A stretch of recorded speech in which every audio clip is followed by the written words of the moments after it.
Sanibonani bafethu, angikhulume nalabantu namhlanje. uNkulunkulu usekukhuphulile wakunikeza isikhundla esiphezulu. Uyi-manager, uyi-CEO noma uprincipal, uyi-HOD, usuperintendent, une-position ephezulu. Ususebenzisa le position ukucindezela abantu. Ufuna abantu bafile ukuthi you are there. Abantu bakufanele beze emsebenzini manje bayabamba bayayeka.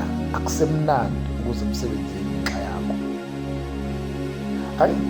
Uyakhumbula ufika wena la emsebenzini ukuthi you were down there, wawuphansi lapha, wawuvoma isigqoko esomile ufika la emsebenzini. Esikhathi ufika la emsebenzini kwakungathi uyigundwane elivalelwe yikati ekhoneni. Ngesikhathi ufika la emsebenzini wena wawungilutho, and now God has promoted you. Remember mntakababa, njengokulapho phezulu, it's God. It's not you, it's God. It's not because of your qualification, it's God. There are people who are more qualified than you, but God chose you. You know why He chose you? So that you'll be accountable, so that you take responsibility, so that you'll get the opportunity to uplift others. For the fact that you were uplifted, God has entrusted you to uplift others. uNkulunkulu akakubekanga lapho ukuthi ube i-burden phezu kwabantu, akakubekanga lapho ukuthi ucindezele abantu.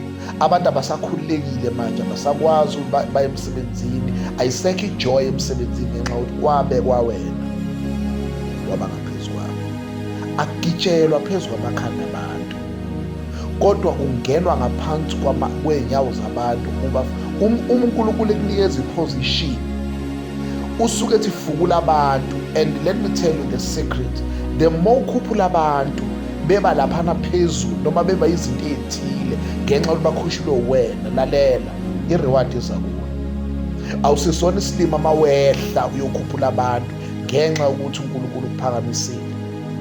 Uma sebele ngaphandle sebebongwa laba bantu noma sekuthiwa hey senile phezulu, bayashintsha, i-reward ize kuwe. But no, it's not because of us, it's because of that person. Ma ukhuphula abantu ukhuphuka wena, ma unyusa abantu banyusele endaweni ephezulu unyuka wena.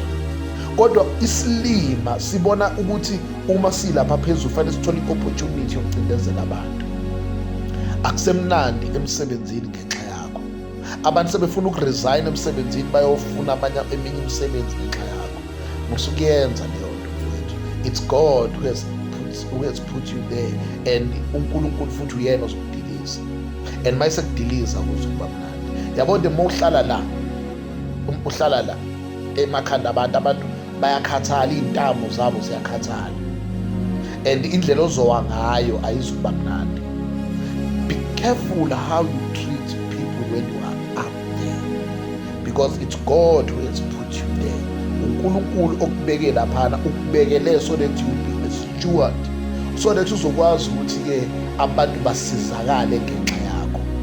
Ma uyikhansela, God has put you there. Ma uyimeya, God has put you there. Uma uyiphoyisa, you are a teacher. Wherever you are driving a very big car, uNkulunkulu ukunikeze leyo moto so that you serve people. You are there to serve. When God promotes you, give you a position, He gives you so that you will be a blessing, so that you will uplift others. Ungaphakami mawusulapha phezulu, because indlela ozokwehla ngayo yithuna kuphela eliqala phansi, aliqala phezulu liye phansi.